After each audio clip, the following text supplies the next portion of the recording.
ان کے لب رنگی کی نچھاور تھی کہ جس نے یہ پوچھنا ہی چاہتے ہیں کہ ان کے مسجد کے امام صاحب نے ایک مرتبہ جمعے کے خطبے میں بیان فرمایا کہ امام اعظم ابو حنیفہ کی بیٹی کا واقعہ بیان فرمایا کہ امام اعظم کو ابو حنیفہ کیوں کہا جاتا ہے، ان کا نام کیوں پڑا، اور انہوں نے ایک بیٹی کا واقعہ بیان کیا کہ ان کی ایک بیٹی تھی جس کی وجہ سے ان کو امام اعظم کہا جاتا ہے، اور ایک چھوٹی سی اس کے پیچھے کہانی بتائی۔ اور بعض لوگ منع کرتے ہیں کہ امام اعظم کا جو یہ نام ہے ابو حنیفہ وہ بیٹی کی وجہ سے نہیں پڑا، تو اس میں صحیح تحقیق کیا ہے کہ امام اعظم کا نام ابو حنیفہ کیوں پڑا؟ سب سے پہلے جو آپ نے سوال میں لکھا کہ امام اعظم کا نام ابو حنیفہ پڑا، دراصل یہ نام نہیں ہے، یہ کنیت ہے۔ امام اعظم کی کنیت ابو حنیفہ ہے اور ان کا نام نعمان ہے، یعنی نعمان بن ثابت رضی اللہ تعالیٰ عنہ۔ اب مسئلہ یہ ہے کہ ایک غیر معتبر کتابوں میں تو یہ چیز لکھی ہوئی ہے کہ امام اعظم کو ابو حنیفہ اس لیے کہا جاتا ہے کیونکہ ان کی ایک بیٹی جس کا نام حنیفہ تھا، جس کی وجہ سے یہ کنیت ابو حنیفہ یعنی حنیفہ کے باپ، یہ کنیت ان کی بنی، تو اس وجہ سے ان کو ابو حنیفہ کہتے ہیں۔ اور بیٹی کے پیچھے کی جو کہانی ہے وہ یہی ہے، جس کو ان شارٹ میں آپ کو بتاتا ہوں کہ کچھ عورتیں امام اعظم کے پاس آئیں اور انہوں نے یہ سوال کیا کہ ایک مرد 4 نکاح کر سکتا ہے مگر ایک عورت 4 نکاح کیوں نہیں کر سکتی، عورت کو اس چیز کی پرمیشن کیوں نہیں ہے؟ اور امام صاحب کے پاس اس کا جواب اس وقت نہیں تھا، وہ مایوس ہو کر گھر پر آ گئے۔ جب یہ خاموشی اور مایوسی ان کی بیٹی نے دیکھی تو ان سے سارا معاملہ دریافت کیا، تو امام اعظم نے بتایا کہ اس طریقے کا بات ہے، چند عورتوں نے ایسے سوالات کیے ہیں لیکن اس کا جواب میرے پاس نہیں ہے کہ میں ان کو کیا جواب دوں۔ تو باقی ان کی بیٹی نے یہ کہا کہ اگر میں ان کے یہ جواب ان کو دے دوں ساری عورتوں کو کہ ایک مرد نکاح 4 کیوں کر سکتا ہے اور عورت کیوں نہیں کر سکتی، تو کیا آپ اس کے بعد سے میرے نام سے پہچانے جاؤ گے؟ تو پھر ان عورتوں کو بلایا گیا، امام اعظم کی بیٹی نے پھر وہ جواب ان کو کسی حکمت کے تحت پریکٹیکلی سمجھا کر دے دیے کہ اس لیے مرد 4 نکاح کر سکتا اور عورت 4 نکاح نہیں کر سکتی۔ اور اس کے بعد یہ کیونکہ پہلے ہی وعدہ ہو چکا تھا کہ آپ آج کے بعد میرے نام سے کہلائے جاؤ گے، تو اس دن کے بعد سے امام اعظم نے اپنی کنیت ابو حنیفہ کری، یعنی حنیفہ کے والد۔ یہ وہ تذکرہ ہے جو یعنی کتابوں کے اندر بعض میں لکھا ہوا بھی ہے اور یہ بیان کیا بھی جاتا ہے، غالباً یہی آپ کے امام صاحب نے بھی بیٹی کے تعلق سے بیان کیا ہوگا۔ دراصل بات یہ ہے کہ امام اعظم ابو حنیفہ رضی اللہ تعالیٰ عنہ کی کوئی بیٹی نہیں تھی، بلکہ ان کا ایک بیٹا تھا جن کا نام حضرت حماد تھا، بہت معروف ہے، آپ حضرت حماد کے نام سے واقف بھی ہوں گے۔ ان کے سوا کوئی ان کی بیٹی نہیں تھی، تو جب امام اعظم کی بیٹی نہیں تھی تو ابو حنیفہ کا مطلب حنیفہ کے والد تو ہو ہی نہیں سکتا۔ دوسرا قاعدہ یہ ہے کہ لوگ ابو حنیفہ سے مراد ابو حنیفہ کے والد لیتے ہیں، اور ہمیشہ کنیت کے اندر ابو کا مطلب والد کا نہیں ہوتا، کبھی کبھی ابو کا مطلب یہاں والد کا بھی ہوتا ہے۔ اگر آپ ہمیشہ یہی مراد لیں گے کہ ابو حنیفہ یعنی حنیفہ کے والد یعنی حنیفہ کے باپ، تو پھر ابو تراب جو حضرت علی کی کنیت ہے تو یہاں مٹی کے باپ ہو جائیں گے، تو یہاں تو کوئی معنی بنے گا نہیں۔ حالانکہ حضرت علی کو بھی یہ کنیت مٹی پر لیٹنے کی وجہ سے حضور علیہ السلام نے دی تھی، تو ان کو ابو تراب کہا جاتا ہے، تو تراب کے معنی مٹی ہوتے ہیں، تو ایسی صورت میں تو مٹی کا باپ یہ کنیت بن جائے گی جو کہ بنا سر پیر کی ہے، تو یہاں مراد ہوگا مٹی والے۔ اسی طرح ابو ہریرہ بھی یہ کنیت ہے اور بہت مشہور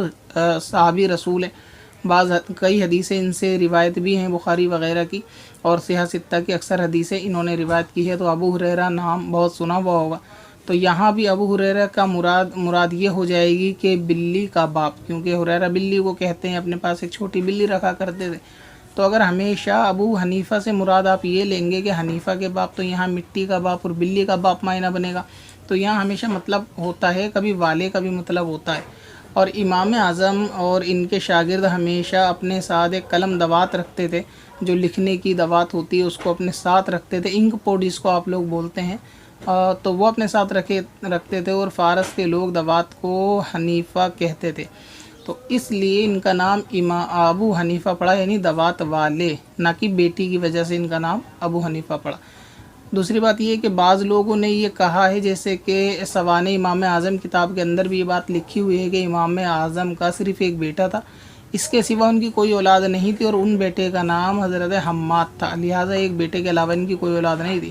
حافظ شمس الدین رحمۃ اللہ تعالی نے یہ چیز لکھی ہے کتاب کے اندر کہ بعض لوگوں نے یہ تذکرہ کیا ہے کہ امام اعظم کی ایک بیٹی تھی جن کا نام حنیفہ تھا، لیکن امام اعظم کے جو تذکرہ نگار ہیں انہوں نے، ان میں سے ایک جماعت نے پورے یقین کے ساتھ یہ بات کہی ہے کہ امام اعظم کی کوئی بیٹی نہیں تھی، بلکہ ان کا ایک بیٹا تھا جن کا نام حضرت حماد تھا۔ دوسری بات یہ کہ جو کسی شخص کے زیادہ قریب رہتا ہے وہ ان کے حالات سے زیادہ واقف ہوتا ہے، تو امام اعظم کے وہ تذکرہ لکھنے والے شاگرد وغیرہ جو ان کے ساتھ رہا کرتے تھے، اور یہ رہنا ہمیشہ رہا کرتا تھا، سالوں سالوں تک ایک ساتھ رہنا ہوتا تھا، اس کے بعد کسی بھی ایسے معتبر شخص نے جو ان کے قریبی تھے نہیں لکھا کبھی بھی ان کے تذکرے میں امام اعظم کے کہ امام صاحب کی کوئی بیٹی بھی ہوا کرتی تھی۔ اگر کوئی دور کا شخص اس چیز کا دعویٰ کرے اور کتاب میں لکھ دے کہ ان کی ایک بیٹی تھی، اندازہ لگا کے کہ اس بیٹی کا نام حنیفہ ہوگا اور اس لیے ان کا نام امام اعظم ہو گیا، تو اس کی بات کوئی قابل قبول نہیں ہے، کیونکہ جو قریب رہنے والے ہیں جب وہ سالوں تک، کیونکہ اس طرح کا تعلیم کا سلسلہ ہوتا تھا تو ایک ساتھ ایک ہی مدرسے میں سالوں گزار دیا کرتے تھے استاد کے پاس، تو وہ ان کے حالات سے پورے واقف ہوتے تھے، ان کا ہر ایک لمحہ ان کے سامنے ہوتا تھا، سونا جگنا بیٹھنا کھانا پینا۔ تو کبھی تو کوئی ایسا تذکرہ آیا ہوگا کہ امام اعظم نے اپنے گھر والوں کے بارے میں بتایا ہو، یا کبھی اس طریقے کی کوئی بات نکلی ہو کہ آج مجھے بیٹی کے گھر جانا ہے، یا بیٹی کے گھر دعوت ہے، یا آج میری بیٹی آئی ہے، یا بیٹی کی مجھے شادی کرنی ہے۔ سالوں تک ساتھ رہے لیکن کبھی ایسا کوئی بیٹی کا ذکر نہیں آیا، کیونکہ وہ لوگ جانتے تھے کہ امام اعظم کی کوئی بیٹی نہیں بلکہ ایک بیٹا ہے۔ لہٰذا یہ جو واقعہ بیان کیا جاتا ہے کہ ان کی کنیت ابو حنیفہ اس لیے پڑی ہے کیونکہ ان کی ایک بیٹی تھی، یہ بالکل غلط ہے۔ تو اس کے پیچھے بہت سارے